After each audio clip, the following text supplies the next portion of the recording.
Tonight, a follow-up to a story from last year. A rising star in the LA County Sheriff's Department was shot while on patrol. In this exclusive interview, see why he and his partner were honored a year and a half later. Getting you straight to breaking news. As the sheriff pointed out, it was a struggle. Two deputies involved in stopping a parolee, investigating this parolee. Parolee pulls a gun, shoots one of the deputies in the face. It was a Wednesday in East LA in January of 2011, a night two deputies say they thought they were going to die. I was losing blood and I just thought about my life. Deputies Mohammed Ahmed and Daniel Reyes are talking about that night. We have a sixth sense in law enforcement,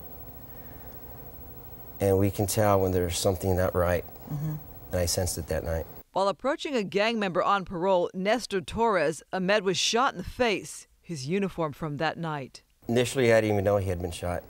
I just heard the gunshot, and I couldn't see Mohammed. It was at that point that the suspect turned around and had his gun pointed towards my chest. When I was struggling with the suspect, it seemed like eternity. This is where Deputy Reyes ended up shooting Torres dead. Then came word Ahmed would lose an eye. How hard was that for you? You know what? They told me I could lose both eyes if I kept it. You know, losing one eye was most logical choice, and it's a choice you had to make.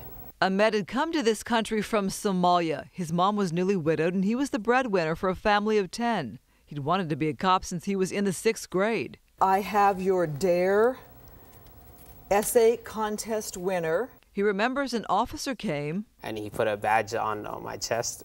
And from that point on, I knew one day I would be a police officer eventually. A Muslim deputy who spoke at local mosques. His faith has carried him through. I go to mosque more often now, because before I would miss it, because I got to do homework or I got to, work. But now I'm more committed to my religion. How is it adjusting to having eyesight in only one eye? It looks like you lose 50% of your vision, but basically it's like 20%. But that 20% is really important. Both are back on the job, and for that night, this week, they received the Medal of Valor. We both survived. That's all that mattered. My partner, he really did save my life that day, and without him today, I would not be here. And they call him Mo. He's back and he actually went back to working in the jails. He's also going to college, and he wants a law degree. I spoke to the Sheriff's Department tonight. Sheriff Baca called them both men of character. He says Deputy Ahmed is the best of the best and says they are so lucky to have him, especially for his outreach in the Muslim community. And after hearing from him, they really are lucky, I aren't remember they? that story when it hit. His family was out there. Oh, we Yeah, just I felt do. so badly for him. Thanks, guys, for the interview. Appreciate it.